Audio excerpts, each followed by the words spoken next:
In the dead of night, a lone figure pushes open the glass doors of Brock Industries' Rain, slashing against the windows like shards of glass. Sam Carter, diesel-smudged and bone-tired, cradles a trembling Ava in one arm while hoisting a bulging envelope in the other. Lightning flickers over the polished marble floor as his boots echo down the empty lobby, each step a gamble. Will this desperate ask for a janitor's keycard save his daughter's future or shatter what little hope he clings to? Without warning, the side door whooshes open and a security guard looms in the shadows.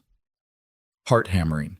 Sam squares his shoulders, flashes that crumpled resume, and breathes 3 words that change everything. I need this job. If you believe in second chances, quiet courage, and the magic of being truly seen, drop a comment below. Hit subscribe and hang on tight. This 12-part story will remind you that heroes sometimes wear work boots. Sam Carter pressed Ava's mittened hand and took a steadying breath. The lobby lights hummed overhead, stark and bright, casting long shadows across the marble. He swallowed the lump in his throat and approached the desk resume clutched in one calloused hand, a single bead of rainwater tracing its way down the paper. The guard glanced up without surprise. May I help you? His voice was polite but clipped as though he asked the question 1,000 times a night. Sam forced a smile. Yes, sir. I'm here about the janitor position, the one in tonight's posting. He slid the envelope across the desk. My name's Sam Carter, and this is my daughter Ava. The guard frowned, shifting the package in his hands. Cedric, he supplied after a moment. I'll see what I can do. Take a seat. Ava's eyes were wide, her small face ghostly pale beneath her wool cap. Daddy, are you okay? She whispered. He knelt beside her, brushing a damp curl from her forehead. I'm fine, superstar. Just sit right here. I'll be back soon. Moments later, he found a metal bench in the corner and settled Ava onto the cold surface, her miniature backpack slung at her feet.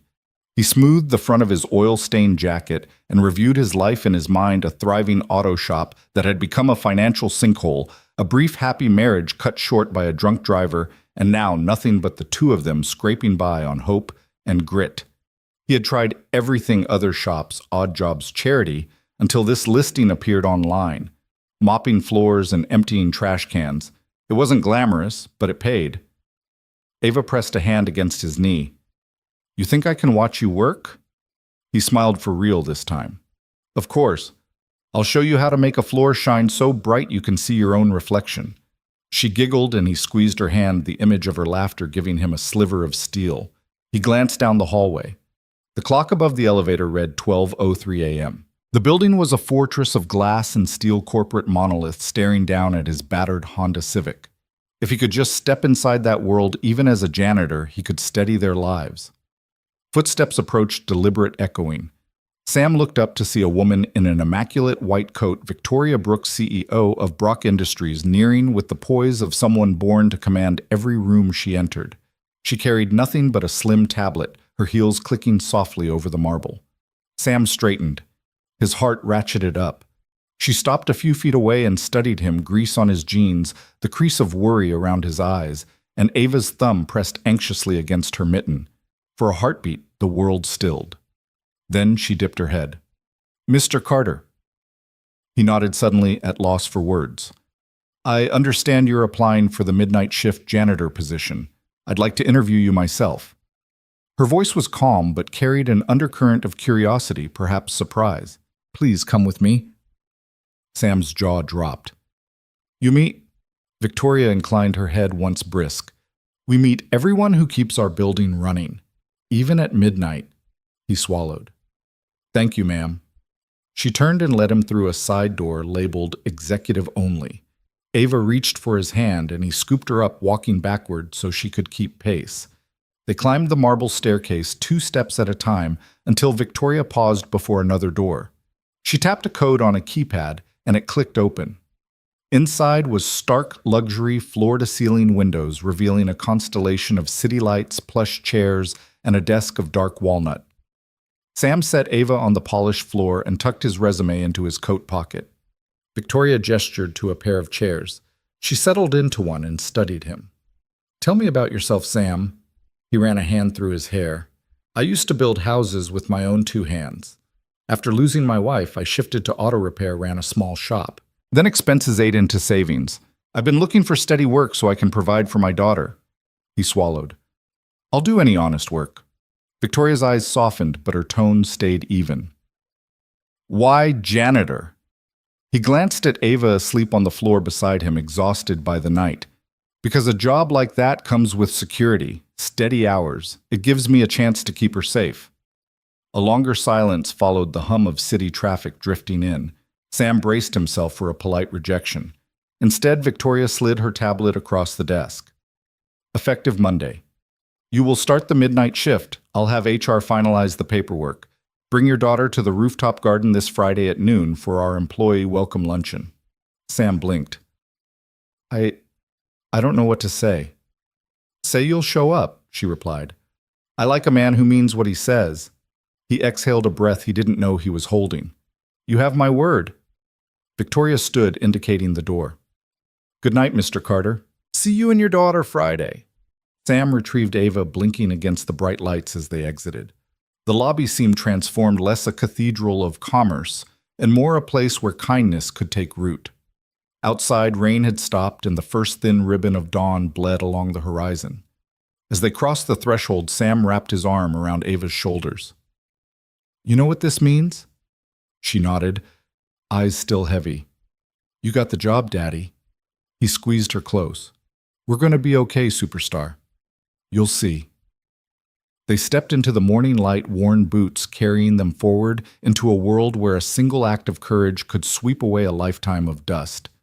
The Monday after his unexpected hire dawned cold and gray, the sky stitched with steel clouds that promised rain. Sam Carter stood in the staff locker room, the squeak of his freshly issued Navy coveralls echoing against the concrete walls. He smoothed the fabric over his worn jeans, still proud of the scuffed knees, and clipped on his ID badge, a black and silver card bearing Brock Industries' crest. It felt surreal, as though the universe had hit rewind on his life. He met Ava at the top of the steps, her small frame dwarfed by the overgrown overalls. Her grin, wide, fearless, lit the dim hallway. Ready to make these floors shine, Daddy? He knelt, tucking a wayward curl behind her ear. Ready, superstar. He unlocked a janitor's cart lined with mops, buckets, and cleaning solutions, every container gleaming like a promise. Ava hopped onto the lowest shelf, her legs dangling. Together they set off toward the main lobby, the hub of dawn shift activity. Downstairs, the world was already in motion. Security guards clocked in, chatting in low tones. Maintenance crews lined up their carts like a metallic convoy. The scent of fresh coffee drifted from a concession kiosk. Sam's boots clicked across the polished marble as he guided Ava behind a discreet pillar. She waved at familiar faces, smiling at the cafeteria attendant who winked back, at the elevator operator who tipped his cap. Ava's innocence made strangers pause, and most returned her wave with warmth. Sam inhaled deeply, readying himself for his first solo shift. Then a hush rippled through the lobby. He looked up to see Victoria Brooks enter, flanked by two aides in sharp gray suits. She wore a burgundy coat that brushed her knees, her hair pulled back into a loose chignon that softened the angles of her face. Even in a sea of professionals, she stood out, a natural focal point. The chatter quieted, heads turned, conversations tapered into silence. Sam felt a pulse of energy, respect, maybe even awe sweep over him. Victoria paused, scanning the lobby as if seeing it for the first time. Her gaze settled on Sam and Ava, the duo framed by the marble staircase behind them. Ava's hopeful grin and Sam's gentle nod made them look like something out of a miniature fairy tale. Victoria's lips curved into the faintest smile, and she raised her hand to one of her aides. Sam stole a glance at the elevator. The doors slid open with a soft whoosh, and Victoria stepped inside. Seconds later, one of her aides approached the desk. "Please send Mr. Carter to my office," he said, voice low. The security guard glanced at Sam, eyebrows arching. "Mr. Carter," he asked, gesturing to the guest ID on Sam's lanyard. "Upstairs. Now." Sam glanced at Ava, her eyes huge with curiosity, then set his jaw. "Be right back, superstar." He lifted her into his arms and strode toward the elevators. Clifton, the security guard, pressed a button. "Floor 22, he murmured. Inside the car, Sam felt the cool hum of the descending lights. Ava nestled into his chest, her small voice squeaking. Is she going to talk to you about the job? He smiled wryly. Seems like it. He patted her back. You stay here for a sec, okay? I'll be right back down. Ava nodded eagerly and he hoisted her off. Don't move, he said, and guided her behind a sleek reception desk. She crouched her palms flat on the floor, peeking out with mischievous eyes. Sam stepped out into the executive hallway. Frosted glass doors lined the corridor, each marked with a nameplate. At the end stood Victoria's office, a sweeping glass front etched with the Brock Industries logo. He paused at the threshold, straightened his coveralls, and knocked. Come in. Sam pushed the door open and found her seated behind a desk, uncluttered by files save for a single tablet and a slender pen. She rose, smoothing her coat. The office was vast, the windows curving around to reveal a panorama of the city skyline. Mr. Carter, she said, extending a hand. Thank you for coming. He swallowed, clasping her hand with a grip both firm and respectful. Her fingers were cool, well manicured. Ma'am, you wanted to see me? She nodded once, then motioned to the visitor's chair. Please sit. Sam opened his mouth to speak, but Victoria held up a slender finger. I wanted to apologize for the abrupt summons. It's highly irregular for me to meet a janitorial candidate personally. He settled into the leather seat, careful to keep his coveralls smooth. I appreciate the courtesy, he said. She folded her hands on the desk. Yesterday I noticed the way you interacted with your daughter in the lobby. You carried her with such tenderness. She hesitated as though choosing her words. You didn't treat her like a distraction. You treated her like priority number one. Sam glanced down uncomfortable under her scrutiny. I try. Victoria leaned forward, her intense gray-green eyes studying him. Compassion isn't often valued in this world, but it's rare, and it's important. She let that linger. I have people crunch numbers and strategize growth, lots of people, but I didn't have someone show me what it means to care about the small things. She tapped the tablet. The way you smile when Ava looks at you, that matters to me. It matters to this company. He uncrossed his legs. Miss Brooks, I'm only here because you want to provide for your daughter, because you know honest work matters. Exactly why I hired you. She tapped the tablet again, bringing up a chart of building maintenance schedules. I'd like your input. There's a leak in the East Wing skylight that's been draining our maintenance fund, and the break room heater flickers at exactly 600 p.m. every night. She glanced up. Would you mind taking a look? Sam blinked. The scope of her request was huge beyond any janitorial role he'd known. Ma'am, I'd be happy to. Victoria stood and strode to the window, hands clasped behind her back. I created this empire on the backs of engineers, marketers, and executives. I believed in big ideas, big deals. But a building is more than its glass and steel. It's the people who fill it, and the things they need, warmth, safety, dignity, ought to be as cared for as our profit margins. Sam felt a knot unraveling in his chest. I understand. She turned a small challenge in her gaze. Show me. By mid-afternoon, Sam carted tools through the East Wing corridor. He replaced rusted fasteners on the skylight hatch, sealed thin cracks with weather-resistant tape, and rigged a temporary brace until the real contractor arrived. The break room's heater, he discovered, had a faulty timer switch. He swapped it out lightning fast, testing the warmth with a practiced eye. At every step, staff peeked in with nods of gratitude, Janice in HR clutching her binder, Bishop from accounting juggling spreadsheets and coffee mugs.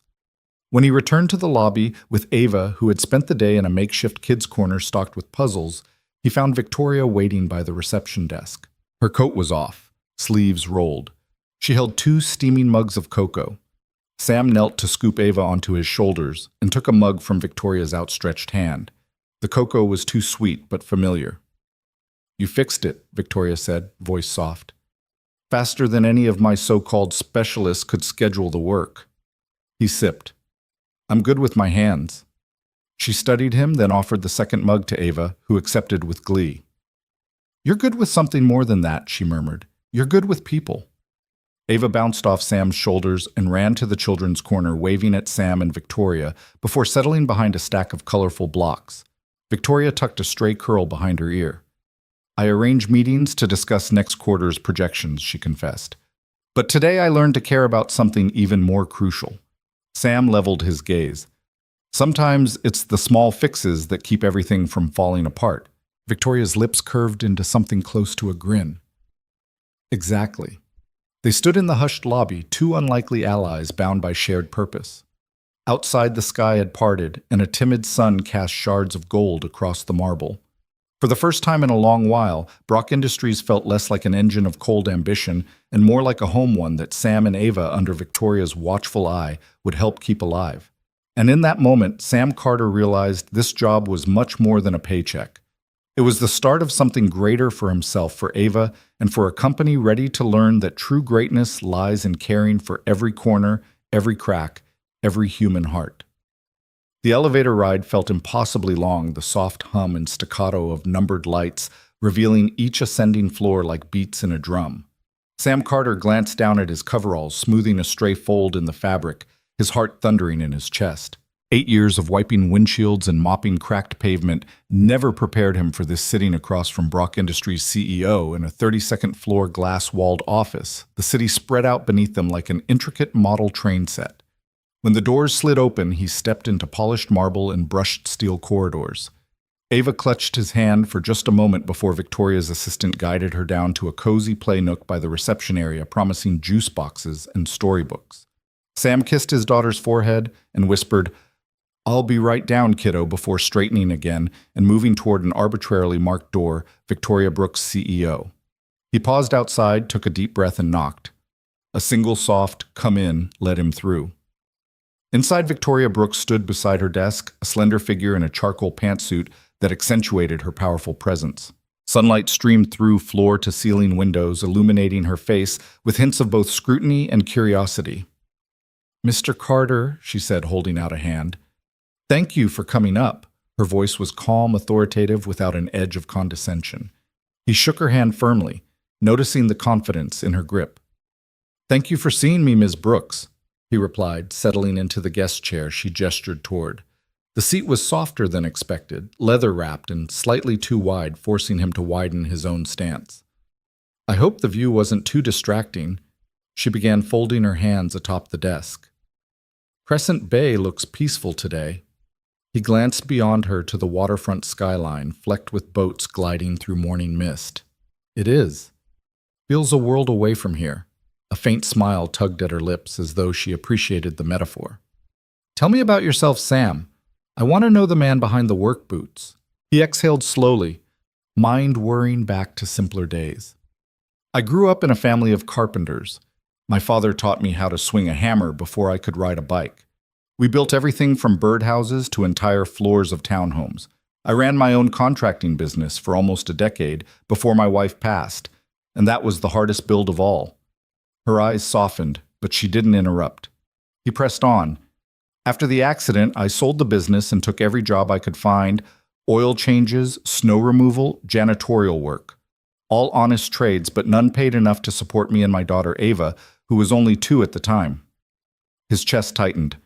"I worked double shifts, scrimped on rent, and made sure she had school clothes even if I had to patch mine." Victoria leaned forward, elbows on the desk. "Your dedication is clear. It takes a special kind of person to keep going under those circumstances." He offered a wry chuckle. "Special or stubborn? I'll do any honest work for Ava's future." The words tasted louder than he intended a vow-given voice. He looked away, battling a flush of vulnerability. She sat back, steepling her fingers. "Intelligence, creativity, strategic vision. Those are skills we typically value here." Yet she paused. "Drawing out the moment, integrity and tenacity matter more than any resume line." Sam met her gaze, surprise flickering across his face. "I'm not sure I deserve that kind of praise." She tilted her head. "You deserve better than praise. You deserve opportunity." Her assistant had slipped a file onto the desk at the start of their meeting, and now Victoria tapped the edge of that file. "This company is very good at building tomorrow's technology. I want us to be equally adept at building people, starting with you." He leaned forward, voice low. "Ms. Brooks, I've never asked for charity. I just want a chance to show up every day and do my job well." A hint of amusement danced in her eyes. "And if I refused?" He swallowed. "I'd find another way to keep hope alive." She regarded him thoughtfully, the soft click of her pen the only sound. Hope is a powerful currency in boardrooms and garages alike. I'm prepared to invest in you. She stood moving to a built-in bar cart and pouring 2 glasses of water. The gesture was human in an office ruled by algorithms and forecasts. The simple act of offering water felt generous. She handed 1 glass to him. I've reviewed your resume, Sam, and perhaps I've overlooked the most important qualifications: your commitment, your resourcefulness, and your capacity for kindness. Sam took a sip, nerves settling into steady warmth. I won't let you down. Victoria's gaze flickered to the window where clouds drifted over the city's glass pinnacles. I believe you won't. I'm offering you more than a janitor's role. I want you to oversee our facilities expansion project. His heart lurched. Facilities expansion? She nodded. We're opening new campuses next year. Physical spaces where innovation happens. I want someone who understands the value of hands-on work to design and maintain those spaces. Someone who sees buildings not as assets, but as homes for possibility. Sam stared at her, mind racing to reconcile this offer with the man who'd once begged for a broom. That's a huge responsibility. Exactly, she replied, sliding back into her chair. I want you to have it. He closed his eyes for a moment, memory flickering to Ava's hopeful grin in the lobby. He thought of patching broken skylights, fixing leaky pipes work that prevented chaos work that protected people. He thought of all the mornings he'd woken before dawn so his daughter could have breakfast. He thought of resilience, teaching by example that life's hardest builds require the strongest frameworks of faith and perseverance. When he opened his eyes, determination shone there. I'd be honored, he said, voice firm. Victoria Brooks nodded, satisfaction softening her features. She reached for her desk phone. Daniel, please get HR on the line. We have a new offer to finalize. She hung up and turned back to him. Consider your title, Director of Facilities and Human Care. Because what you do here will be as much about caring for people as it is about caring for buildings. Sam blinked, disbelief warring with gratitude. Director, yes, ma'am. Her smile finally broke genuine and warm. Welcome aboard, Sam Carter. They shook hands again, but this time it felt celebratory, a pact between equals rather than a formality. As he gathered his papers to leave, she paused. One more thing, she said. He turned. She tapped the file with a single finger. I want you to mentor our interns, especially the ones who've never swung a hammer or held a mop. They need to learn that every role, no matter how humble, is vital to our success. His chest swelled. I'd love that. Ava's wide eyes greeted him in the reception area, her little ears keen for news. He scooped her up and whispered, How'd your dad do? She beamed. She said, I'm the best assistant ever. He laughed, brushing her hair back. She also said, I'm director of everything. Ava clapped. That's huge. He grinned down at her. It feels pretty huge. And as they descended the elevator back to the lobby, Sam Carter knew that this interview, less a test than an awakening, had changed everything. Beyond the glass towers and boardroom politics, this was about people building, and he was ready to build. The morning sun peeked over Denver's skyline like a welcome mat laid out just for him. Sam Carter pulled on his navy coveralls, now freshly pressed and embroidered with that proud Director of Facilities and Human Care patch, paused in his living room and glanced at Ava spinning in her lavender dress. She'd insisted on wearing her Sunday best today. You excited, kiddo? He asked, ruffling her curls. Can I see the garden again, Daddy? She chirped, her small hand twisting in the hem of her skirt. It was so pretty. He grinned. You'll get another tour and some lunch. Remember. Her eyes lit up. Rooftop picnic. They set off just as the city's pulse began to quicken. Streetcars clicking, coffee shops opening, the hum of early commuters. Sam flagged down a yellow cab and they rattled toward Brock Industries' mirrored tower. This time when they entered the lobby, the doorman greeted Sam by name. Morning, Director Carter, he said with a respectful nod. Ava's jaw dropped. Sam winked at her. Director of what now? She whispered. He chuckled. Everything. They took the elevator and companion with familiar faces from 3 days of repair rounds and hallway chats, engineers, assistants, the young woman from HR who'd spilled her coffee when she recognized Sam's face on the company memo. Each offered a discreet salute or thumbs up as they passed through the glass doors of the top-floor skybridge. Ava clutched Sam's hand in the secrecy of excitement. Are we really eating lunch with the boss lady? You bet, he smiled. In her secret garden. When the doors opened, they stepped into a courtyard tucked behind the uppermost conference wing, a place Sam hadn't known existed until Victoria Brooks herself had given him a quick tour during his first week. Today it was set for a small private brunch, linen-draped square tables, crowned with potted succulents, wicker chairs, and a buffet of fresh fruit, herb-crusted chicken, and chilled lemonade. The scent of lavender and rosemary wafted from planters arranged along the terrace's glass railing. Below them, clouds scudded across the city. Beyond the Rockies loomed their peaks still dusted with snow. Ava's mouth fell open. She darted straight for the railing, her miniature sneakers clicking on the stone tiles. It's like flying, she exclaimed, pressing her hands against the glass. Sam sank into one of the wicker chairs, gathering her into his lap. She hummed happily, tracing the pinnacles of distant mountains oblivious to the office towers and highways far below. At a table draped in white sat Victoria herself, her jacket draped over the back of a chair. She rose as they approached, smoothing the lapels of her pantsuit. Good morning, Sam. Good morning, Ava. She held out her arms and Ava launched herself into her lap without hesitation. Ms. Brooks. Ava squealed, her face bright. Victoria caught her and spun her gently, laughter rippling from both. Sam smiled, watching a side of his graduate of Forbes 40 under 40 CEO that rarely showed itself in the boardroom. Here she was, just Savvy, the woman who'd taken a chance on a mop-wielding dad, who'd hired him no questions asked. Please join us, Victoria said, motioning to the table. Two staff members hovered discreetly nearby, ready to pour lemonade or refill plates. Sam set Ava down and helped her grab a small straw cup. I learned how to grow lavender here, Victoria said, nodding toward a row of silvery stalks. It's a reminder that even glass towers need living things. Sam settled into his chair. It's the calmest place in the whole building, he agreed.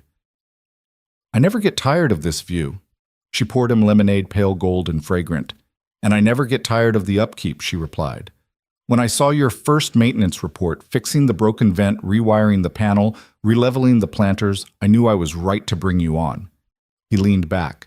It feels good to have a place that matters. He glanced at Ava, who was busy nibbling melon, especially when I get to share it with someone I love. Victoria's gaze softened. Your daughter seems very grounded. Sam nodded. She's my compass. If I lose my way, her laughter brings me back. Victoria offered a small, reflective smile. I have a nephew, she confessed. He's 6, just the same age as Ava. After my brother's accident last year, Jack's laughter reminded me how bright the world could be. Her words hung in the air, tinged with a vulnerability she rarely displayed in public. Ava, having drained her third cup of lemonade, climbed onto Sam's lap again. Ms. Brooks. Dad says lavender is magical, she announced, tossing her hair back. Victoria chuckled and brushed a stray strand from Ava's face. Lavender is magical, she agreed. It's good for the soul. She reached into her pocket and produced a tiny cloth sachet. This is from my garden at home. I thought Ava might like it. Ava took the sachet with wide eyes. Thank you, she cried, burying it in the skirt of her dress. Sam caught Victoria's eye gratitude and something warmer shining there. You really didn't have to, he said quietly. She shrugged. Being the boss of a trillion-dollar company doesn't mean you can't do small kindnesses. The conversation drifted through brunch, lighthearted updates on the renovation of the old bakery next door, the new fire suppression system Sam had designed for the basement, and Ava's upcoming school play. At one point, Victoria excused herself to take a brief call, leaving Sam and Ava alone with the breeze and the blooming succulents. Ava, Sam prompted, what's been your favorite part of the last 3 days? She tapped her chin thoughtfully. When you fixed the loose stair railing so no one would fall. She grinned. And the secret garden. But mostly when Ms. Brooks spun me around. He laughed. That was pretty special. At that moment, Victoria returned, sliding into her seat. She held up a company folder. I need your expertise, she said, voice upbeat. We're redesigning the executive conference room, moving away from sterile boardroom style to something more, human. She opened the folder to reveal sketches of an indoor atrium. I want your thoughts. Sam leaned forward, studying the plans. The room behind him was blank slate floor-to-ceiling windows, exposed steel beams, concrete floors. He pictured sunlight dappling through ficus trees, pottery benches clustered around potted ferns. What if we break the center with a living garden, he suggested. Have a little pond in one corner, a reading nook carved out of reclaimed wood, and maybe some lavender so it smells like this garden whenever someone steps in. Victoria's eyes lit up. I love it. Let's make it happen. Just like that, Sam realized the scope of his new role wasn't limited to mops and brooms. He was charged with fashioning spaces that nurtured creativity, comfort, and connection environments where people felt seen and supported. He looked at Ava, then back at Victoria, and felt a surge of purpose. When the rooftop garden clock chimed noon, they gathered their things.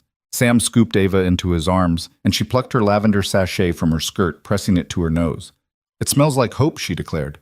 Sam grinned at Victoria. Thank you for lunch and for the chance to build more than facilities. Victoria's smile was all business warmth and genuine appreciation. Thank you, Sam, for showing us what really matters. Welcome aboard. As they walked through the glass doors, leaving the private terrace behind, Sam's world felt richer than before.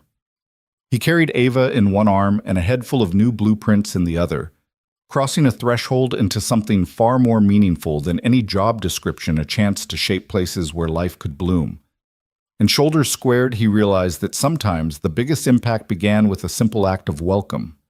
Sam pushed open the door to the media relations suite just as the morning sun filtered through its frosted glass panels. The handle had been sticking for weeks, and he'd finally had time to shim it back into place. With a quiet twist and a click, the latch realigned and the door swung open smoothly. Inside, a young woman in a crisp blouse glanced up from her desk, surprise softening into relief.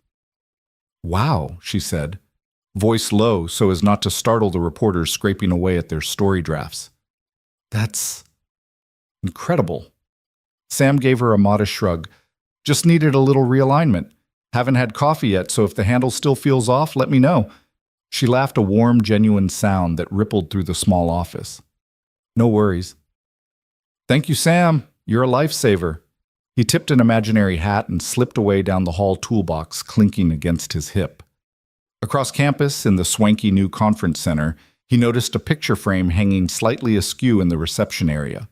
The silver mat was supposed to align perfectly with the desk edge, but someone had nudged it askew.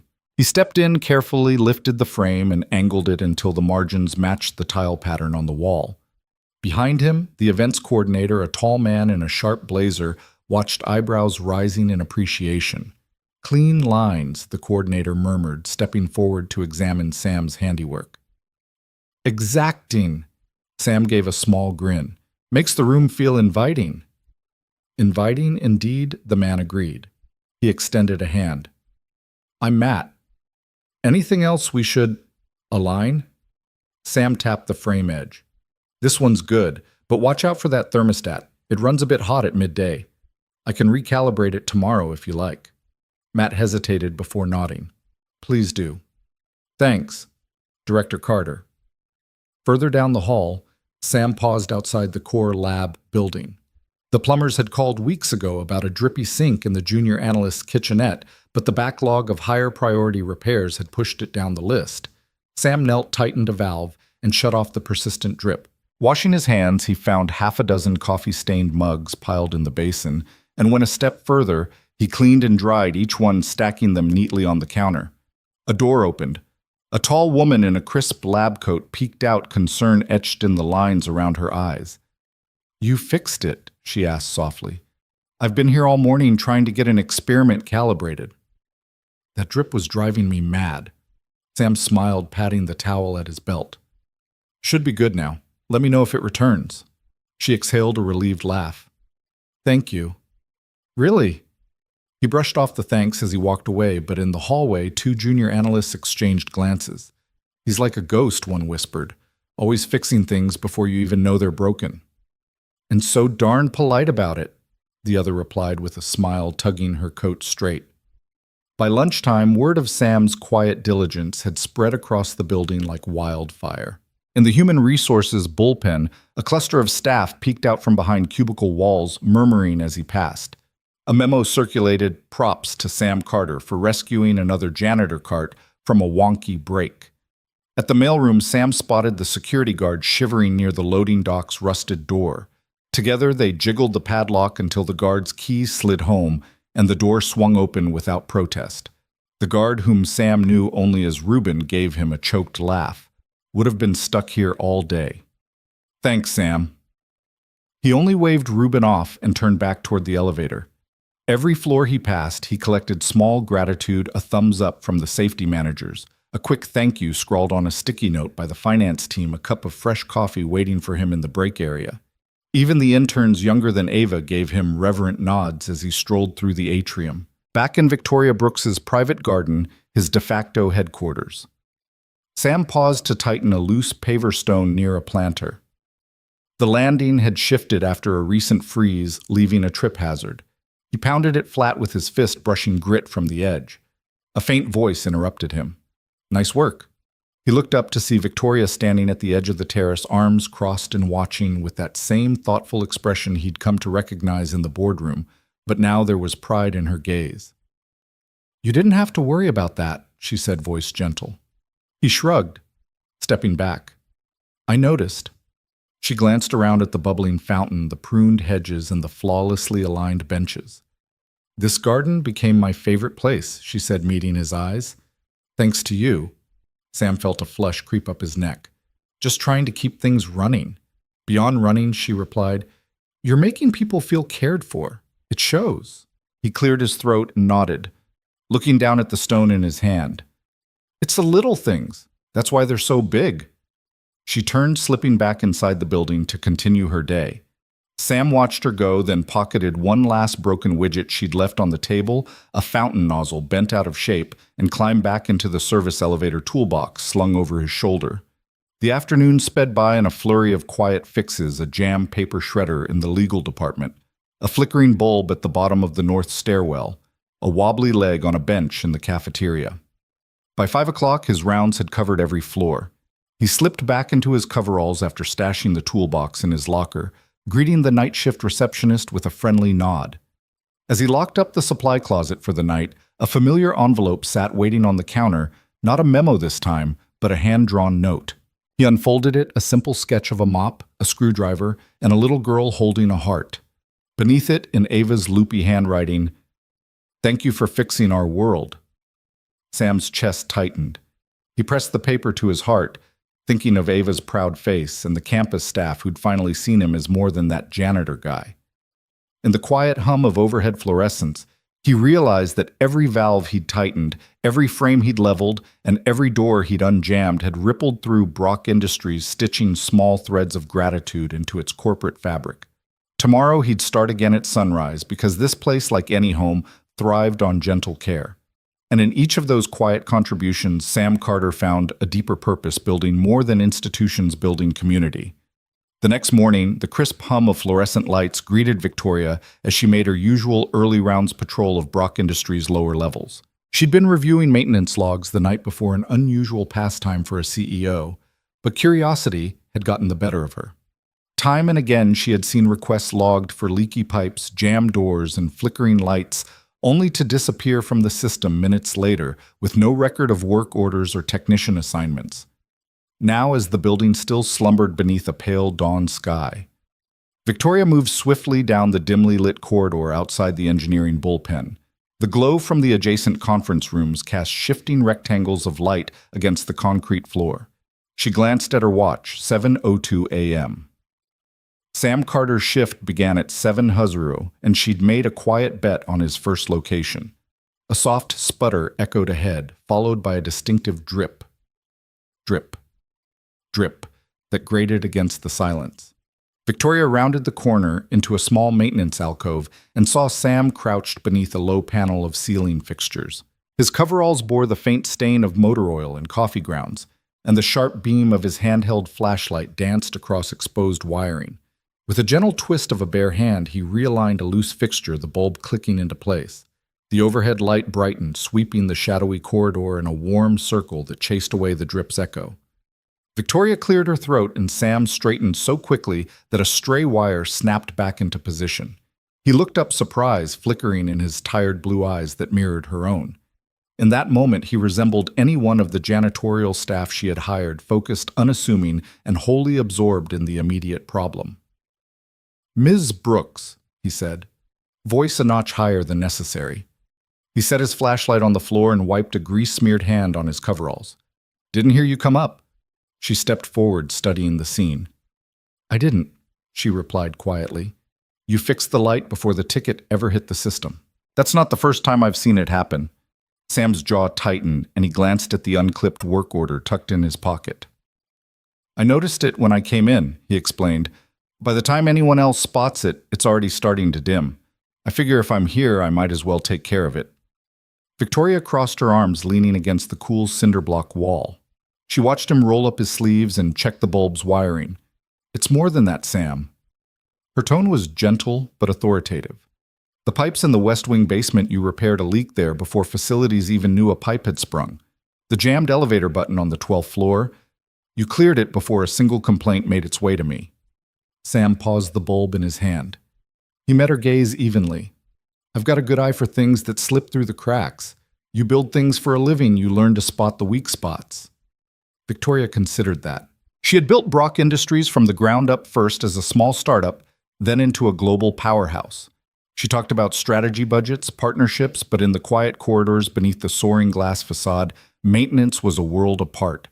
She realized watching Sam at work that his approach was different. Hands-on, immediate, unsentimental. She stepped closer, pointing to the loose plate he had just resecured. "You take pride in these little things." He gave a half shrug. "If you leave small things broken, they turn into big things. Better to give it a fix while it's easy." Victoria nodded, unexpectedly impressed by his unpolished wisdom. "I've been CEO here for 10 years, she said softly. "I can't remember the last time I made anything myself." She saw the flash of surprise in Sam's eyes. He no doubt expected platitudes about hard work or corporate loyalty. Instead, she offered something rare, candid self-doubt. He met that with a nod, finishing the bulb replacement and snapping the cover back into place. The corridor's lights steadied, illuminating stacks of bundled cables and service carts tucked out of sight. "I don't mind the work," he said. "Fixing things is calming, kind of like your garden on the 32nd floor." Victoria's lips curved in a small smile. She'd spent hundreds of thousands on landscape design up there, yet no one except Sam had taken the time to keep it pristine. "I noticed you stopped by yesterday," she said. "You trimmed that hedge right where the bench meets the path. Not many people realize it was rubbing against the wood." Sam cocked his head. "Looks nicer, and I figured someone would sit there someday." She paused, struck by the way he saw future needs in the present moment. Most employees thought of tasks, not of human comfort. Here was a man who intuitively understood how small gestures rippled into well-being. "Sam," she began, half uncertain, "I'd like to understand more about you." He closed the panel door, standing and brushing his hands clean. "There's not much to it," he said. "Used to build houses with my dad, then ran my own shop. Lost most of my tools and the recession took a year to rebuild. Then my wife got sick and I had to focus on raising Ava." He gestured toward the ceiling fan he'd just realigned. "That was 2 years ago." Victoria noticed the brief pang in his voice as he mentioned Ava. She had a daughter of her own now away at college. The intersection of family and work had cost her empathy in boardroom battles. Here in this corridor, her senses were alive to the man's unfiltered truth. "I've never really thanked you," she said quietly. "For everything you've done in hallways no one walks by." Sam's brow lifted in surprise. "You don't owe me thanks." He brushed dust from his knees and met her eyes squarely. "I'm not here for praise, but it's nice to know someone notices." Victoria felt the weight of her position shift. A CEO matured by markets and margins, but rusty at recognizing unglamorous contribution. She realized she'd neglected an entire layer of her own organization. That omission left small crises to accumulate into real problems. "I noticed," she said softly. A moment passed, and the hush of the corridor felt charged with possibility. Neither spoke, both aware they straddled different worlds, hers of strategy and optics, his of grease and grit. Yet their values aligned in this corridor: service, integrity, vigilance. Finally, Victoria cleared her throat. "I have a favor to ask." Sam glanced at her, waiting. I need someone who actually cares about this building, she said. Would you consider a broader role one where your insights drive our maintenance strategy instead of chasing your own hunches? The offer hung in the air like a revelation. Sam blinked, absorbing the magnitude of her words. You mean, officially? She nodded. I want you on my team, Sam. Real time. Not just as a janitor, but as someone whose eye for detail shapes our whole system. If you're willing, I'll have HR draft the job description. Sam glanced down at his coveralls as if he'd forgotten what he was wearing. Then he looked back at Victoria, his eyes clear and steady. I'll do whatever you need, he said. Just don't make me wear a suit. Victoria laughed, a genuine warm sound that echoed down the hallway. Deal! He reached for his toolbox, flipping it up in a mock salute. Then I better get back to it. There's a vent cover in finance that could use some love. She watched as he knelt once more beneath the flickering light, this time with renewed purpose. She realized that true leadership wasn't measured in board resolutions or market caps, but in identifying the people whose quiet efforts kept everything running and then giving them the recognition and resources they deserved. As the corridor brightened under Sam's careful hands, Victoria stepped back, feeling the pulse of the building shift. Brock Industries was more than a glass tower. It was a living organism, nourished by every small repair, every realigned bolt, and every unseen gesture. And Sam Carter, with his grease-stained coveralls and steadfast heart, was the unlikely spark fueling its future. That Tuesday morning, the first pale rays of sunrise had only just begun to gild the glass towers of Brock Industries when Victoria Brooks stepped into her office. She carried the crisp promise of a busy day, quarterly forecasts, a board meeting rehearsal, an investor luncheon. But all of that paused the instant she saw it. Perched atop her immaculate mahogany desk, in perfect defiance of her usual sterile order, was a single sheet of paper. A child's paper, hand-torn from a spiral notebook, edges ragged. The drawing was simple 3 stick figures under a bright and wobbling rainbow. One figure wore a mop in one hand and a wrench in the other. The next was a tiny child chasing a yellow ball, and the third was unmistakably a woman in a skirt and heels, arms outstretched as if she were catching both father and daughter in a safe embrace. Beneath the scene, in jagged crayon letters that wobbled charmingly, Ava had written, "Thanks for my daddy." Victoria stared at it for a long moment, the hum of the air conditioning suddenly dull. She pulled the drawing closer, noticing the frayed crayon strokes, the way the orange sun in the corner insisted on shining, even though there were no clouds to hide it. It was so innocent that for a heartbeat she didn't register the full weight of it. Then she felt a shiver run down her spine, something soft and unexpected breaking through the well-armored shell she carried into every boardroom. She set the paper gently on the desk and sat in her high-backed leather chair, head bowed and eyes closed. A CEO's world was built on graphs and projections on market share and margins on performance metrics that never really measured the human heart. Yet here in her own office, a little girl's sketch had exposed the hollow center of her priorities. It reminded her that Sam Carter wasn't just keeping the lights on and the floors shining, he was safeguarding his daughter's world. And she'd been too busy to see that. Minutes must have passed. Outside the floor-to-ceiling windows, the city glowed under morning light. Birds rose from the fountains below, their cries sharp against car horns and early commute engines. Victoria felt her chest tighten. The corporate armor she wore so comfortably, her impeccably tailored suits, her razor-edged focus felt suddenly like a cage. How many moments had she missed? How many small kindnesses had slipped through her fingers because she was too busy climbing the next ladder? Her phone buzzed on the desk. She reached for it, expecting a call from HR or a text reminder of an upcoming earnings call. Instead, the screen displayed a message from Sam Carter. "Let me know if you need anything before 9. I'll be on the 5th floor corridor." She tapped out a single word. "Now," and pressed send. Almost instantly, his reply pinged back. "Be right there." She folded the drawing carefully, slipped it into a crisp white envelope, and tucked it into her briefcase. Within 5 minutes, Sam Carter was knocking politely on her door. His coveralls were uncharacteristically neat. He must have washed the worst of yesterday's grease before coming up. Ava was nowhere in sight.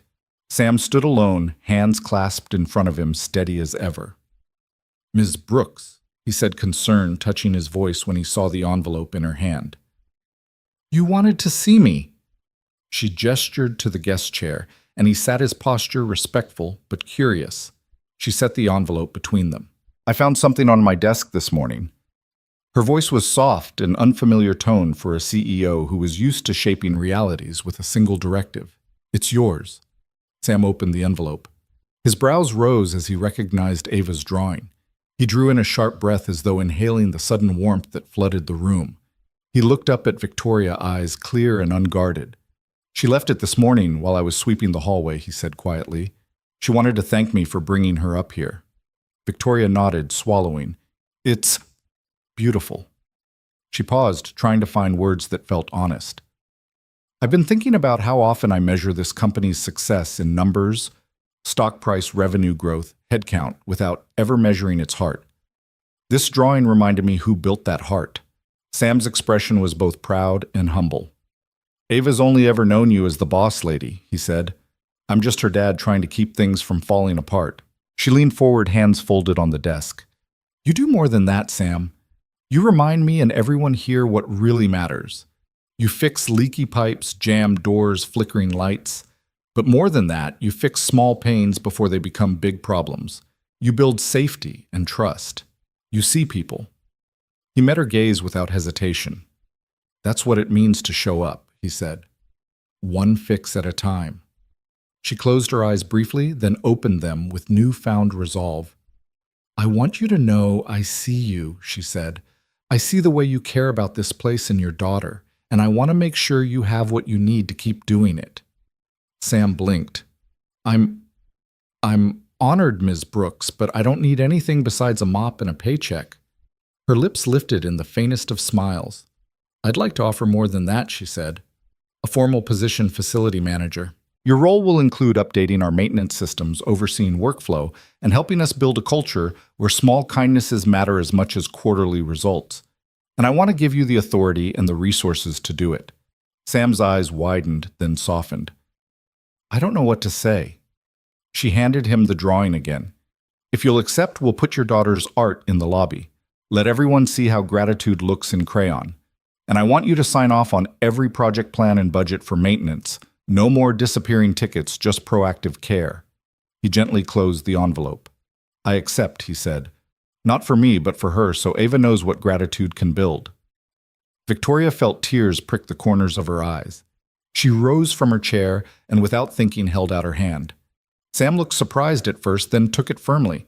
When their hands met, she felt not a shake of power, but a bond of partnership. As he rose, she pulled the envelope from her briefcase. One more thing, she handed it back to him. Give this to Ava. Let her know her thank you changed more than just this office. He nodded, voice thick. I will. Thank you. She watched him leave her office, shoulders straight, purposeful, holding that envelope as though it were a treasure. When the door clicked shut, she stepped to the window and gazed out at the city, her own world reframed by a child's drawing. On her desk, the morning sun highlighted the soft rainbows and stick figures. Victoria realized that true leadership wasn't about commanding headlines.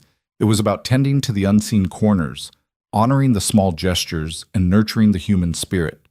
And in that quiet moment, she vowed to never lose sight of the simple power of a thank you, even when it came in crayon. Band and I, Part 8, Dark Clouds Gather. A building-wide power outage strands executives in cold offices. Sam navigates the blackout by flashlight, rerouting generators, and guiding colleagues to safety, his calm resolve proving invaluable in crisis. Lưu ý viết một nanoid 1-200 từ liên kết liền mạch với các phần trong câu chuyện tạo thành một câu chuyện liền mạch khi ghép lại. Tránh ngắt quãng đột ngột sử dụng gạch đầu dòng hoặc tiêu đề phụ. Thay vào đó, hãy viết như một cuộc trò chuyện tự nhiên và cuốn hút với khán giả. Kết thúc phần không giới thiệu phần sau, ChatGPT đã nói. That afternoon, the sky over Brock Industries had turned a bruised charcoal as if the city itself was bracing for a blow. Rain lashed against the windows, and the wind whipped around the glass tower so violently that the entire structure groaned in protest. Inside, the marble lobby began to feel uncomfortably chilly. Offices farther up the tower, once sunlit and warm, had grown hush dark, the overhead lights blinking out one by one. Sam Carter was finishing up in the basement utility room, replacing a worn belt on the primary chiller motor when everything went black. The emergency lights flickered for a heartbeat before surrendering, plunging the lower levels into near absolute darkness. Sam frowned, flashlight in hand, the beam cutting a narrow cone through the gloom. His heart thumped against his ribs, but experience and perhaps a father's instinct kept panic at bay. He rushed the few steps up to the main electrical panel. The generators had failed to kick in. A breaker labeled building-wide backup lay tripped. He reset the switch, but the hum of power did not return. As the first distant alarms began to sound soft chimes in the lobby, faint buzzes of emergency strobes, he realized this wasn't a simple overload. Something in the storm had knocked out the backup generators, leaving every floor in peril. Sam sprinted up the stairs, flashlight bouncing across the walls, clinging to handrails slick with rainwater tracked in by frightened employees. On the 10th floor landing, he found a cluster of mid-level managers huddled near the elevator shaft, cell phones held aloft, in hopes of any signal breath visible in the sudden chill. The power outage had chased them out of their offices, and now they looked unmoored, uncertain where to go. "Hey everyone," Sam called, voice calm but firm. "Follow me. We'll get you to the lobby. It's warmer there by the fireplaces." Murmurs of thanks rose as he led them down the corridor, flashlight bobbing. The emergency exit signs glowed faintly, just enough to mark the way. Sam guided them carefully, stepping over stray papers and a toppled trash can. "Stick close," he coached, one at a time on the stairs.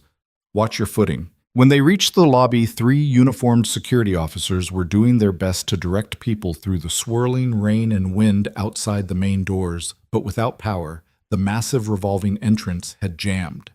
Sam grabbed the intercom handset from a nearby wall panel.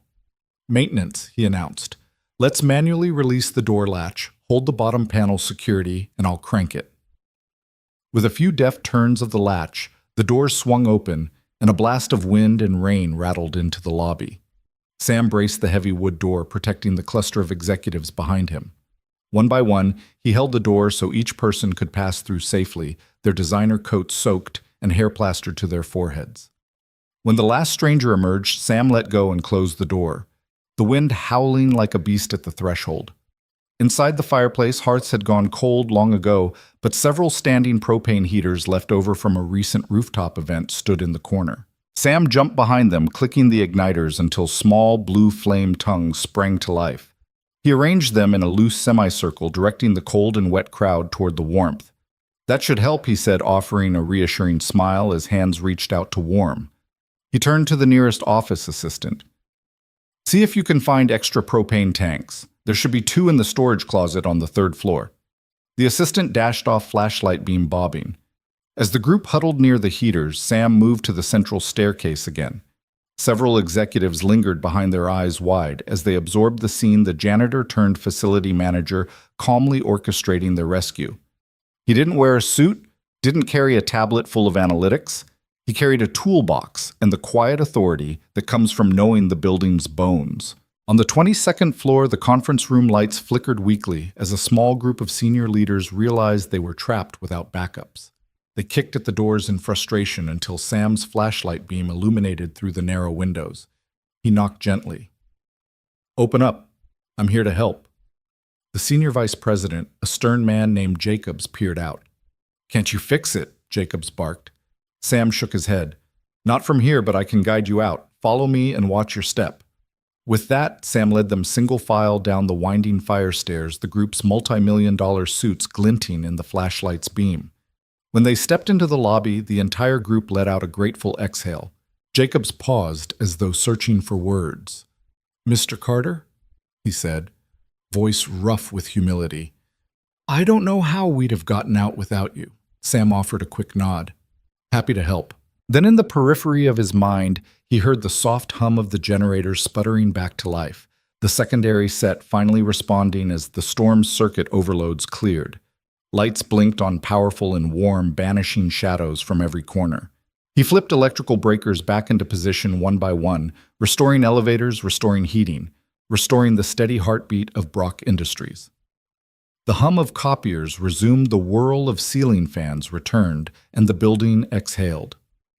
By the time Victoria Brooks arrived in the lobby, a vision in her tailored coat hair still damp from dashing between meetings, she found Sam standing beside the fireplace heaters, a smudge of grease on his cheek. Flashlight in one hand, clipboard in the other. "Sam," she said, voice steady but edged with awe. "You did all this?" He shrugged, removing the flashlight from his belt. "Just doing my job, Ms. Brooks. Nobody should be left in the dark." She held his gaze, seeing at that moment not just the caretaker of her floors, but the quiet hero of her company's darkest hour. Around them, executives and staff shared blankets and cups of hot coffee, smiles warm as the newly restored lights above. The crisis had passed, but the gratitude lingered tangible in every handshake and nod. Victoria extended her hand. "Thank you, Sam Carter. Facility manager, midnight rescuer, and now power restorer." He took her hand firm and unpretentious. "Always here to help." As the chatter in the lobby resumed this time, not in panic but in relief, Sam looked over at the tripod-mounted commercial clock on the wall. His daughter's school bus would be arriving soon. Another storm might rage outside, but here in this glass tower order had returned. And in that calm, crackling fireplace light, both CEO and janitor knew that a shared moment of crisis had lit a bond more unbreakable than any boardroom contract. That Monday morning, the 15-foot atrium of Brock Industries felt alive in a way it never had before. The polished marble floor gleamed beneath Sam Carter's sturdy work boots as he wheeled his cart of tools past the front desk. Heads turned executives who once scarcely noticed his passing now offered nods of genuine greeting. Even the receptionist, who had once looked at him with polite detachment, called out a cheerful "Morning, Sam" in a tone that carried real warmth. He nodded back, slipping past a trio of suited board members clustered near the glass railing overlooking the lobby. They were deep in conversation, cutting-edge contract negotiations, new product launches, and yet their eyes followed him. Curiosity piqued. As he passed one of them, Marian Phillips raised her hand in a small wave. "Sam," she called, voice carrying a hint of something new, deference. He paused and turned. Marian was tall and impeccably dressed, her silver hair pulled into a sleek chignon.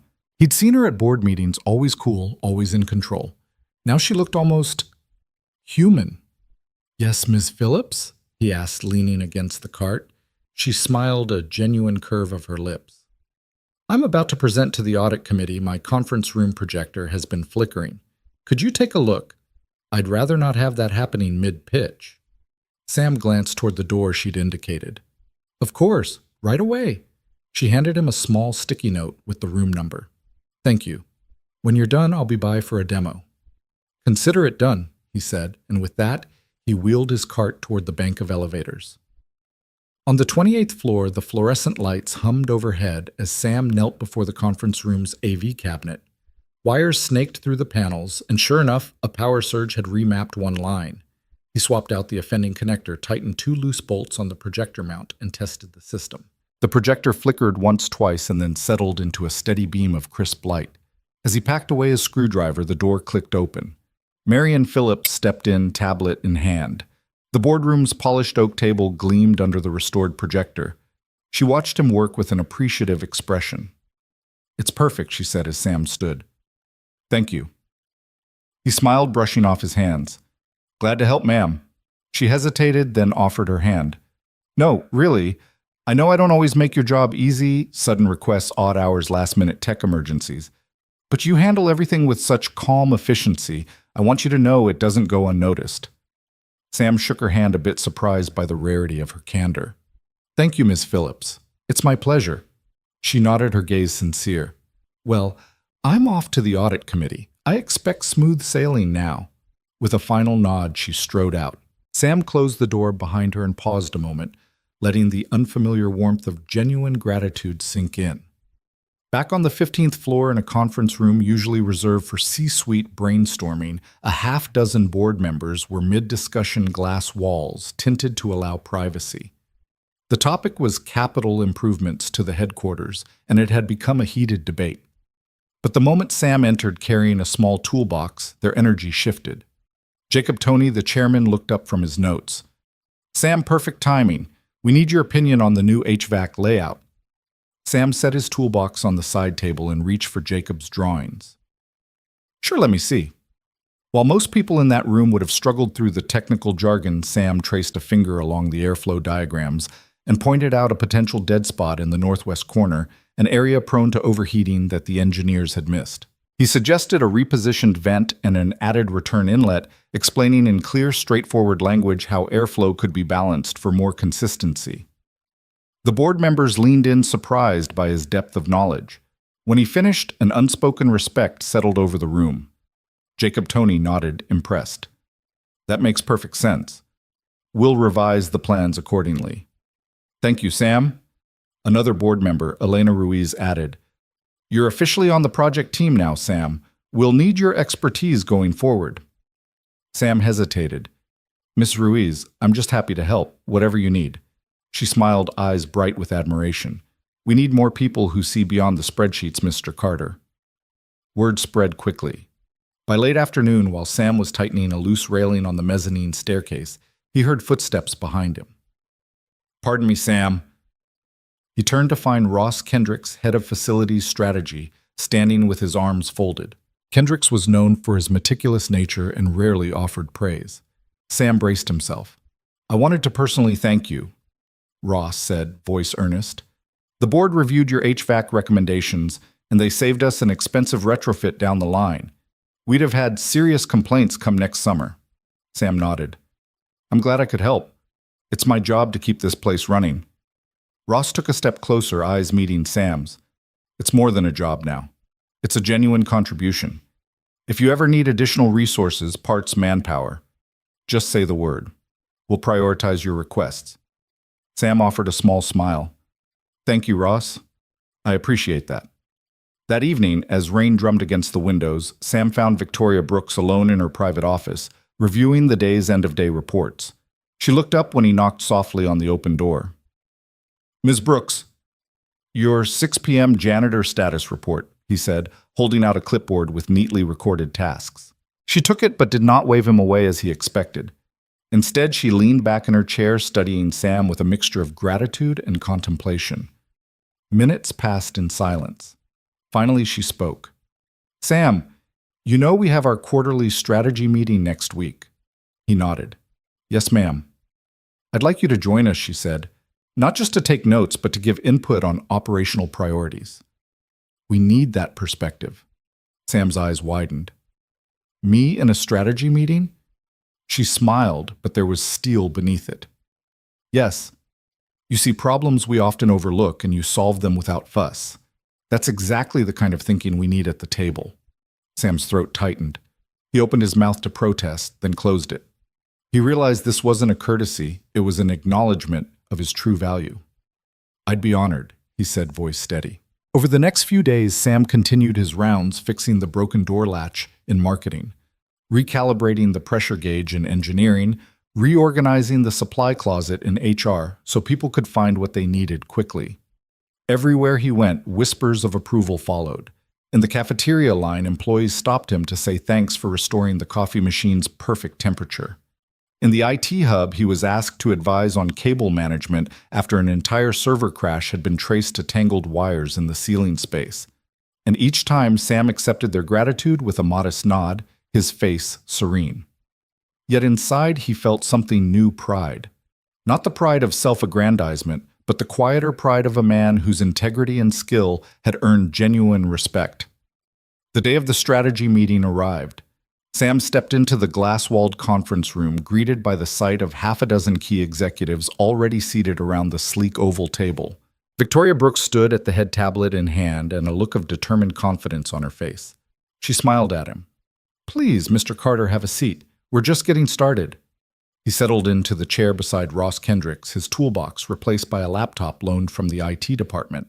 As the meeting progressed, the discussion turned to facility upgrades, cost control measures, and the balance between sustainability and expansion. When the temperature control topic came up, Victoria said, Sam, would you walk us through your proposal?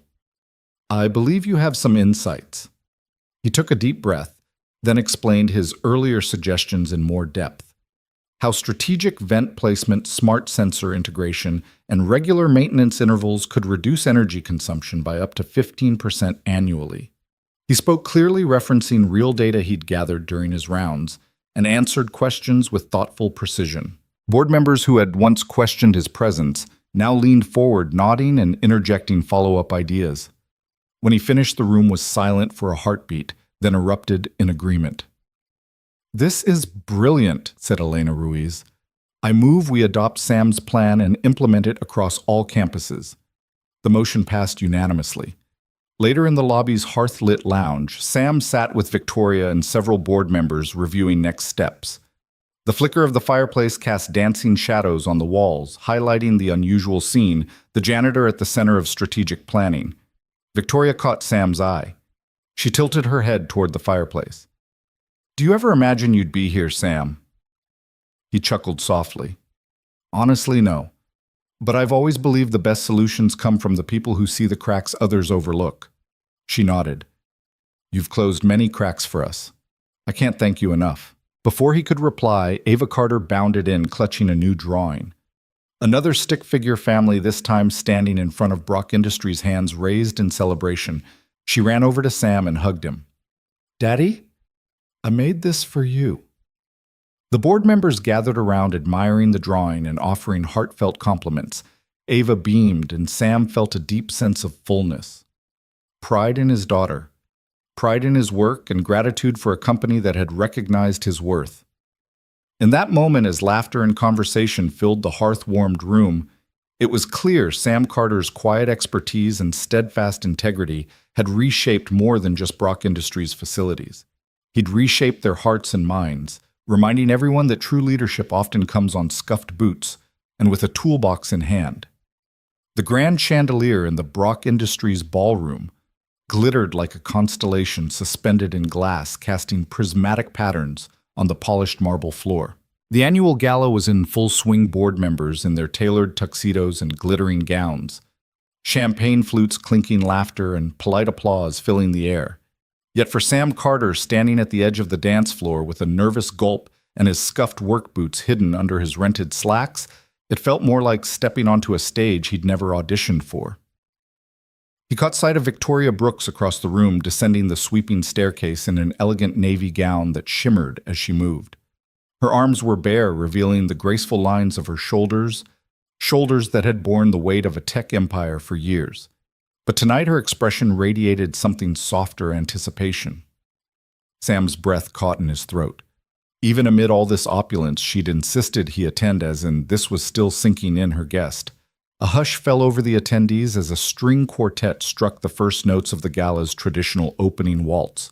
Couples floated onto the floor. Sam's heart thundered. He glanced back at Victoria, standing poised at the foot of the stairs, her eyes fixed on him. Summoning every ounce of courage, he slid off his jacket, draped it over an empty chair, and stepped forward. When he reached her, she offered her hand with a warm half-smile. "May I have this dance, Mr. Carter?" she asked, her voice low enough that only he could hear. Of course, he managed, his fingers weaving into hers as if recalling a memory. They moved to the center of the floor, and for the first few measures their steps were unsure. His boots awkward on the gleaming surface, her heels tapping a little too fast. But then the music deepened and they found a rhythm. Sam guided Victoria gently, eyes on hers, and the gala's swirl of activity faded to a soft blur. "You look beautiful," he murmured, genuinely awed as she tucked her hand in his. She laughed softly, a sound like wind chimes. "I feel nervous," he shook his head. "No need. You're a natural." He offered a playful half-bow, and she laughed again, the sound rippling across the hushed ballroom. As they glided beneath the chandeliers, whispers rippled through the crowd. "Is that... I didn't know they were close." The CEO and her janitor. But Sam and Victoria were attuned only to the music and each other.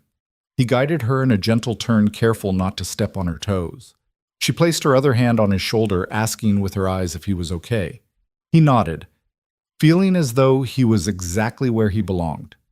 "You've got moves I never expected," Victoria ventured as they twirled. Sam grinned. "I cleaned emergency exit signs by night. You pick up a trick or two about balance."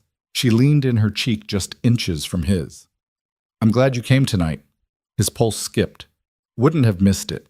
They danced through 2 more songs, slow waltz followed by a lilting foxtrot, and by the time the quartet struck a gentle finale, Sam was breathing easily, a relaxed smile on his face.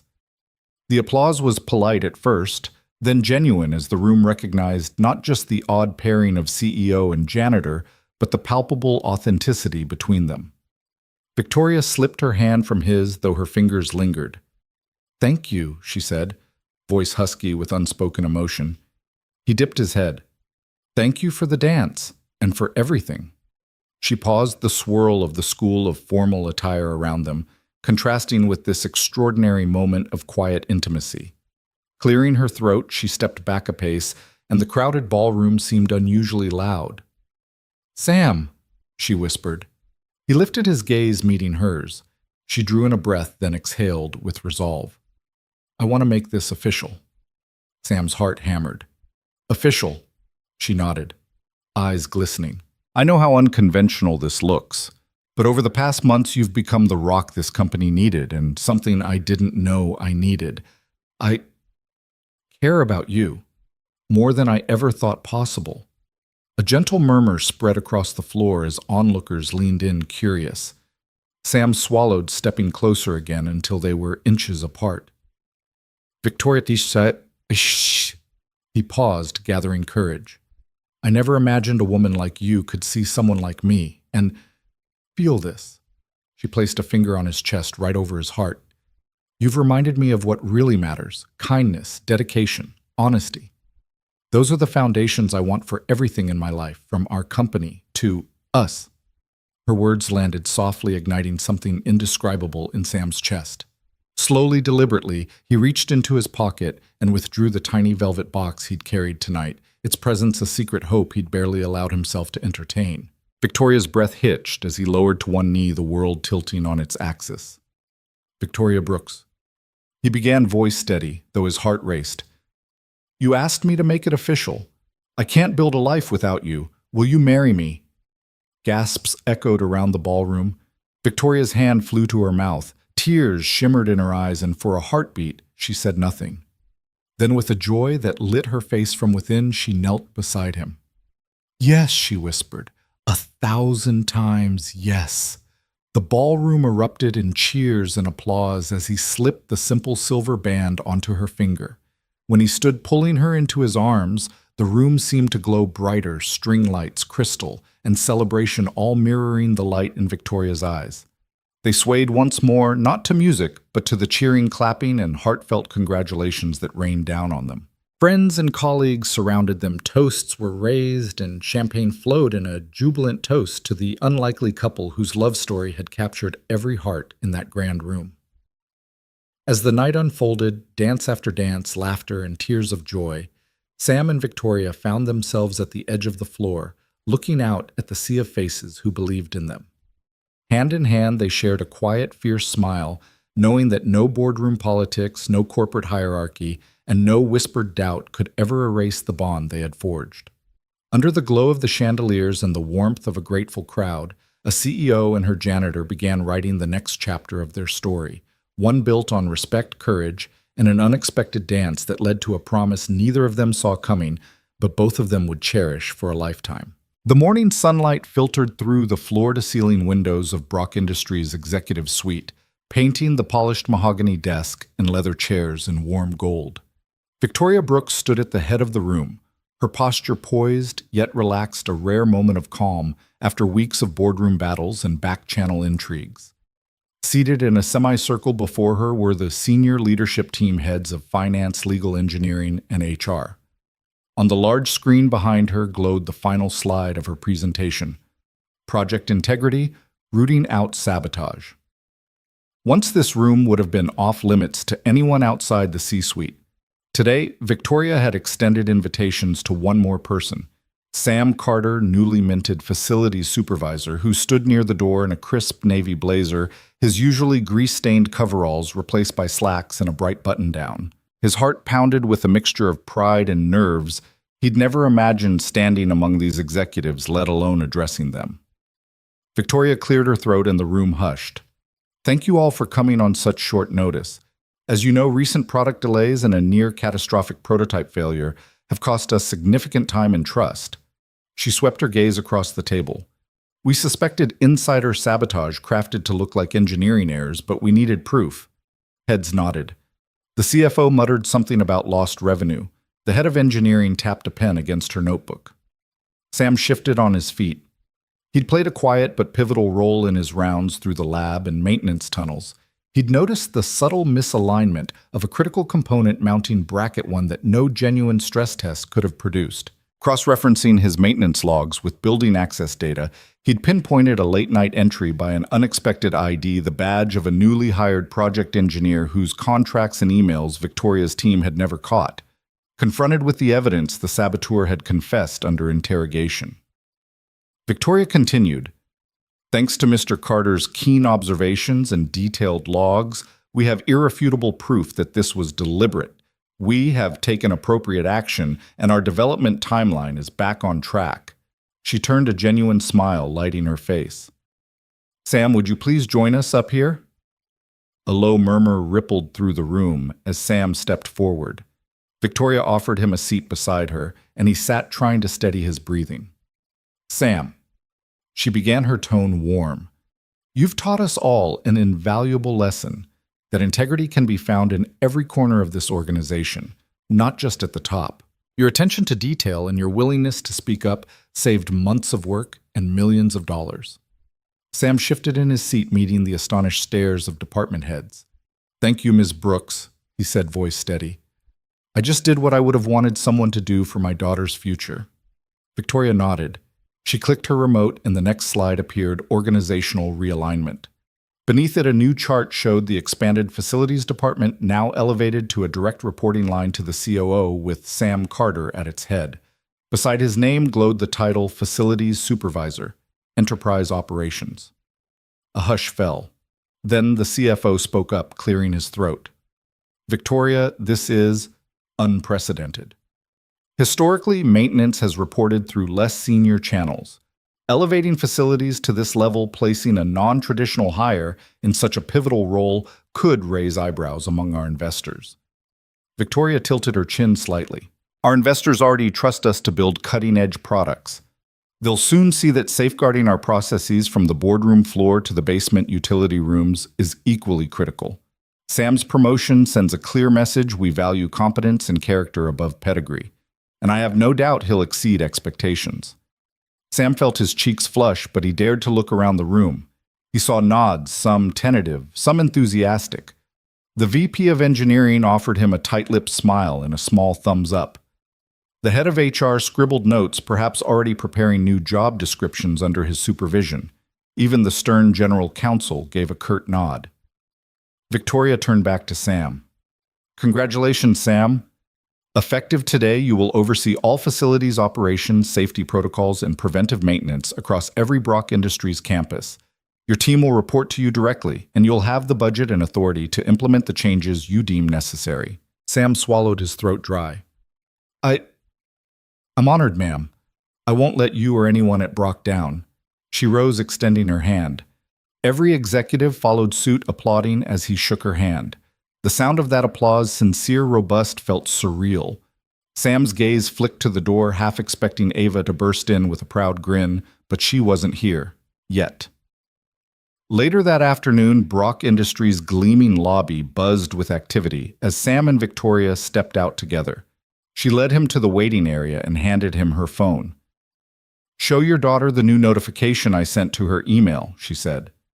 Sam's brow furrowed. Ava's email. She must have arranged it in advance. He opened his phone to find a cheerful message. "Congratulations, Dad, on your promotion to facilities supervisor. Love, Ava." His eyes misted. She already knows," he stammered. Victoria smiled warmly. "This company found a bright young intern in you, Sam. I thought she should be the first to know." At that moment, the elevator doors opened. Ava Carter stepped out, her curly hair bouncing, clutching a small bouquet of daisies. Her eyes lit up when she saw her dad. "Daddy, you did it? I knew you would." Sam crouched, wrapping her in a tight hug. "I did it for you, kiddo. You gave me the courage to do it." Victoria watched with a soft smile as Ava pulled back to examine her father's new badge, the elegant script beneath his name, proclaiming Facilities Supervisor. "That's amazing." The little girl breathed admiration, shining in her eyes. Sam lifted Ava onto his hip and turned to Victoria. "Thank you," he said, voice thick with gratitude, "for everything." Victoria nodded. Thank you, Sam, for reminding all of us that true leadership isn't just about titles. It's about hard honesty and the courage to fix what's broken. I'm honored to have you on my team in every sense. As father and daughter skipped off toward the exit, Ava's daisies bobbing in her hand and Sam's new title gleaming on his lapel, Victoria stood in the lobby watching them go. In that moment, she knew Brock Industries had gained more than a facilities supervisor. They'd gained a guardian of integrity, someone whose compassion and competence would ensure that no corner of their empire would ever go unnoticed or unprotected again. Morning light broke over Crescent Bay in a gentle haze of pink and gold, illuminating the freshly painted sign above the garage door, Carter and Brooks Auto and Repair. The scent of salt air mingled with the tang of motor oil as Sam Carter straightened his nameplate, its polished letters glinting in the dawn.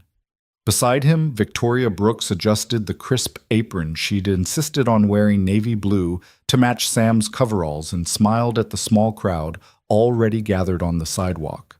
Ava stood between them, clutching a bouquet of wildflowers she'd picked from the roadside, her face alight with excitement. The three of them, once an unlikely trio united by destiny, now carried a shared dream into the world. As Sam opened the garage door, the sound of its hoist echoed down the block, and a ripple of applause rose from their neighbors and first customers. Mrs. Delaney, owner of the diner next door, wiped her flour-dusted hands on her apron and called out, "Best of luck." "Sam, and you too, Miss Brooks. If I see anything squeaky or in need of a tune-up, I know where I'm coming." Sam waved his chest warm.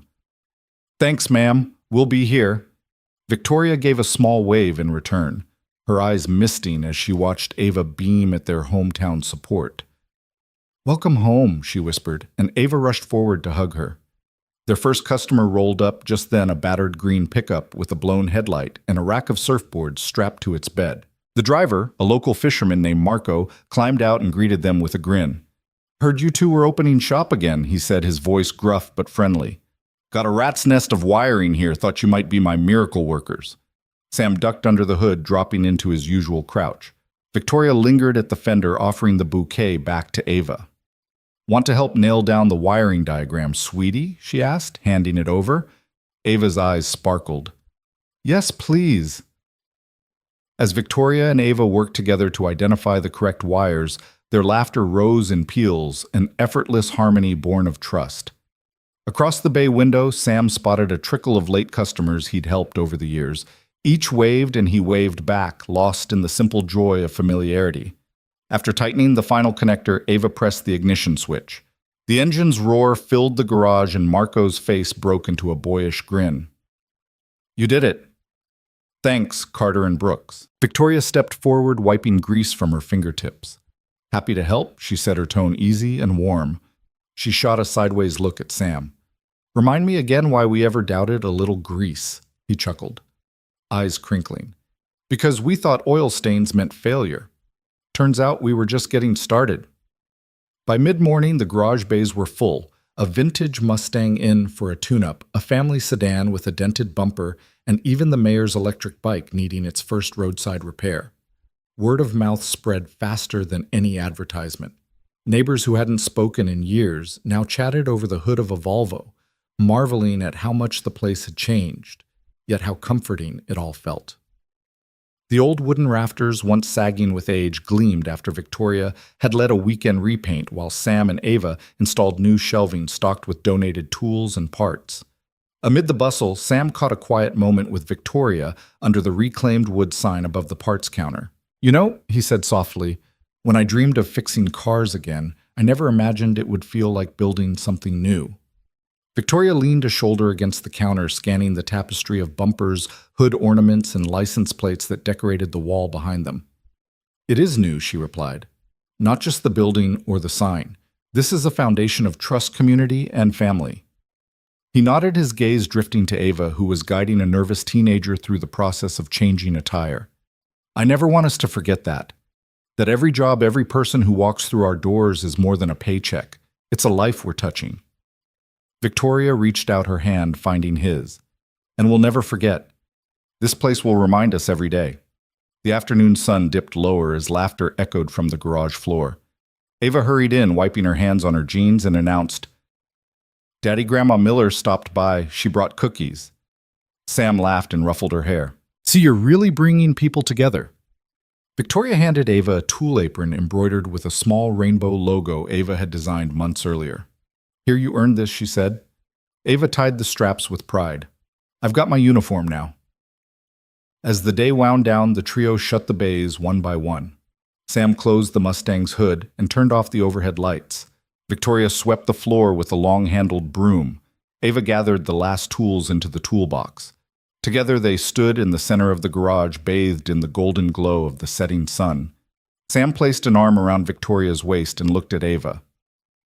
You two ready for dinner? Ava nodded, bouncing on her toes. Can we have pizza on the pier? Victoria grinned. Nothing says celebration like pizza by the water. They locked up behind them and walked across the street, the sound of their footsteps mingling with the distant call of seagulls. As they passed the community board where once empty flyers now advertised Carter and Brooks' grand opening specials, a group of kids waved from the sidewalk. Victoria waved back and Sam raised his hat. When they reached the pier, Sam lifted Ava onto the rail so she could dangle her legs over the edge toes, skimming the shimmering water. He wrapped an arm around Victoria, her warmth a gentle anchor against the salty breeze. Ava dug into her box of pepperoni slices and held one up triumphantly. To us, she said, crumbs on her cheek. Sam and Victoria each took a slice, and Sam made a show of raising it in a toast. To kindness, he said. Victoria followed suit. To courage. Ava swallowed and nodded emphatically. And to family. They took their bites and sat in companionable silence, the horizon ablaze with color as the sun slipped beneath the waves. In that moment, the three of them. Widower turned. Partner. Little girl. Turned. Apprentice. CEO. Turned co-founder. Shared a vision of tomorrow built on the solid ground of second chances. Behind them, the neon sign of Carter and Brooks Auto and Repair glowed softly in the twilight, a beacon of hope, resilience, and the unbreakable bonds they had forged. And as the last light faded from Crescent Bay, they knew their journey was only just beginning.